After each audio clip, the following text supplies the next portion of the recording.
की audit report Sindh assembly में पेश कर दी गई। गैर मयारी पीसीआर किट्स और हैंड सैनिटाइजर खरीदे गए।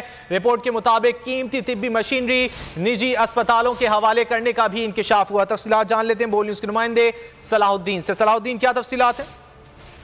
जी बिल्कुल, कोरोना से मुतालिक सिंध असेंबली में जो ऑडिट रिपोर्ट पेश हुई है उसके अंदर बेज़ाब्तियों का इंकशाफ हुआ है, जिसमें बाज़ाब्ता तौर पर ये बताया गया है कि ऑडिट रिपोर्ट में कहा गया है कि पीसीआर जो किट्स हैं वो और उनकी जो खरीदारी थी और गैर मयारी हैंड सैनिटाइजर जो है वो खरीदे गए थे।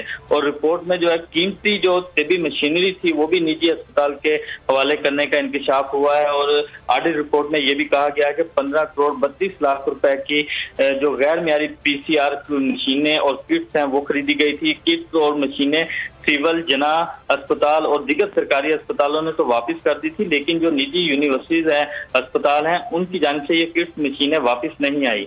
और मजीद रिपोर्ट में कहा गया है कि जो 15 करोड़ 83 लाख का जो ऑटोमेटिक टाइम पीसीआर सिस्टम खरीदा गया, ये सामान सरकारी अस्पतालों की बजाय निजी अस्पतालों के हवाले कर दिया गया था। आईसीयू वेंटिलेटर महंगे दामों 21 करोड़ 68 लाख रुपए के खरीदे गए थे। और ऑडिट रिपोर्ट में यह भी इंकशाफ हुआ है कि 22 करोड़ 23 लाख रुपए की गैर तस्दीक शुदा नॉन मेडिकल अशिया खरीदी गई। 50 करोड़ रुपए से पीसीआर किट्स महकमा सेहत को फराहम की गई। पीसीआर किट्स जो गैर मयारी होने पर प्रोसेस कर दी गई हैं, लेकिन पीडीएमए ने जो 86 करोड़ रुपए की मुख्तलिफ अशिया खरीदी हैं। तो इस तरह जो है बेज़ाब्तियों के हवाले से ऑडिट रिपोर्ट में बेशुमार इंकशाफात किए गए हैं, जो कोरोना के दौरान जो की जानिब से जितनी भी जो रिपोर्ट में मुख्तलिफ इंकशाफात किए गए हैं। बहुत शुक्रिया सलाहुद्दीन इन तफसीलात के लिए।